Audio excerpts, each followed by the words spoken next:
படம் பார்த்தீங்கன்னா ஜனவரி மாதம் 9ஆம் தேதி ரிலீஸ் ஆக வேண்டியது. பல தடைகள் மீறி பல சூழ்நிலைகளால்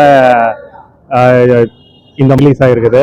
இதில் பார்த்தீங்கன்னா ஜனவரி மாதமே ரிலீஸ் ஆகிருந்தா வெறும் இளைய தளபதி விஜய்ன்னு தான் வந்திருக்கும், இல்லைன்னா தளபதி விஜய்ன்னு தான் வந்திருக்கும். இப்போ பார்த்தீங்கன்னா தமிழ்நாடு முதல்வர் ஜோசப் விஜய் அவர்கள்னு வந்திருக்குது. மாண்புமிகு தமிழ்நாட்டு முதல்வர் ஜோசப் விஜய்னு வந்திருக்குது. அது பார்க்கறதுக்கே கூஸ் பம்ஸாக இருக்குதுன்னு சொல்லலாம். இதில் பார்த்தீங்கன்னா ஒரு சீனுமே அட்டகாசமாக இருக்குது. அதுவும் இல்லாத மமிதா பவுஜோ அந்த பொண்ணோட இதுவும் விஜயோட 2 பேரோட சித்தப்பா பொண்ணு அதோட காம்பேரிங் பார்த்தீங்கன்னா ரொம்ப சூப்பராக இருக்குதுலாம். ஹீரோயின் பேர் மறந்துருச்சு. ஹீரோயின் யாரு?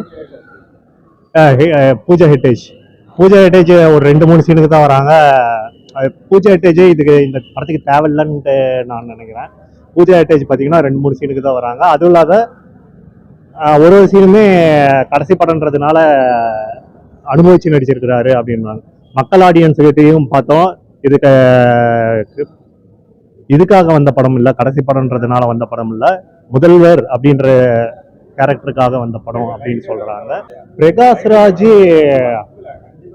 அவரோட கொடுத்த ரோல்ல சூப்பராக நடிச்சிருக்காங்க. எப்பயுமே அவருக்கு வில்லன் கேரக்டர் கொடுத்தா சூப்பராகவே இருக்கும். இதுல ஒரு குழந்தை, ஒரு பொண்ணை 12வது படிக்கிற பொண்ணை கடத்தி வச்சு என்ன பண்றாங்க, அப்பயே நடந்துட்டு இருந்தது, இப்பயும் நடக்குது ஒரு சில இடத்துல. அதை வச்சுதான் எடுத்திருக்காங்க. அடுத்து முக்கியமாக சொல்ல போனால் பெண்கள் பாதுகாப்பு அதில் கொடுத்துருக்காங்க. பெண்கள் பாதுகாப்பு அதில் நீங்கள் போய் என்னென்ன சொல்கிறாருன்ட்டு அந்த சீன் பார்த்தீங்கன்னா நமக்கே கூஸ் பம்ப்ஸாக இருக்கும். அதே சிந்திக்க வைக்கிற மாதிரியும் இருக்குதும் அப்படின்றாங்க. தன்னந்தனியாக ஒரு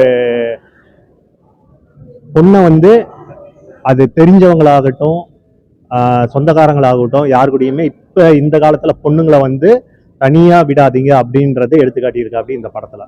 ஃபைட் போர்ஷன்ஸு பழைய மாதிரி எதிர்பார்த்துட்டு போனேன். அது பார்த்தா இதில் நிறைய ரத்த தெரிகிற காட்சியெல்லாம் நிறையா இருக்குது. அதுதான் எனக்கு ரொம்ப இதாக இருக்குது, சைனஸாக இருக்குது. வேறு எதுவும் ரத்த தெரிகிற காட்சி நிறையா இருக்கிறதுனால தான் ஏ சர்டிஃபிகேட் கொடுத்துருக்காங்க. அதுவும் இல்லாத இது பண்ணுறது, அந்த பொண்ணை வந்து மானபங்கம் படுத்தி சாவடிக்கிறது, அந்த சீனுக்காக தான் ஏ சர்டிஃபிகேட் கொடுத்துருக்காங்க, வேற எதுக்கும் கிடையாது. அதில் வந்து ஹிந்து, கிறிஸ்டின், முஸ்லீம் 3 பேர் எப்படி ஒற்றுமையாக இருக்கணும் அதையும் எடுத்து காமிச்சிருக்கிறாங்க. கிளைமேக்ஸ் போர்ஷன் பார்த்தீங்கன்னா எல்லா படத்தையும் ஒன்றா மிக்ஸ் பண்ணி காமிச்சிருக்காங்க. அதில் முக்கியமான படத்தை மட்டும் ஃபுட்டேஜை மட்டும் எடுத்துட்டு அதில் போட்டிருக்காங்க. நீங்களே பார்த்து குழந்தைங்க பார்க்கறது தவிர்க்கிறது நல்லது.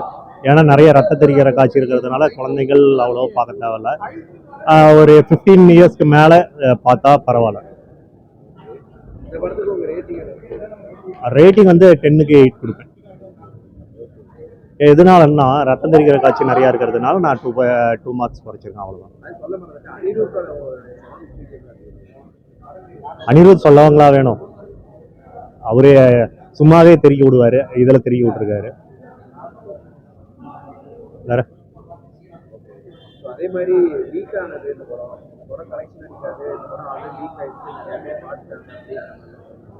அது லீக் ஆகிட்டு எல்லாரும் பார்த்துருக்குறாங்க.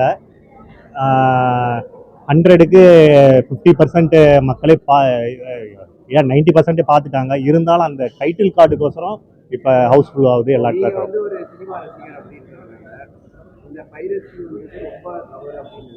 எது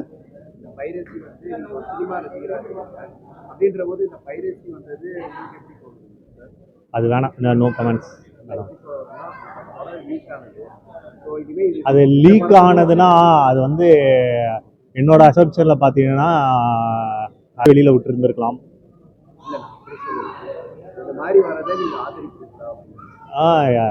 யாரா இருந்தாலும் கோடிக்கணக்கில் போட்டு இப்போ இருக்கிற காலகட்டத்தில் கோடிக்கணக்கில் போட்டு இது எடுக்கிறாங்க. அப்படி வெளியில விடும் போது நமக்கே பார்க்கறதுல ஒரு ஷையா தான் இருக்கும்.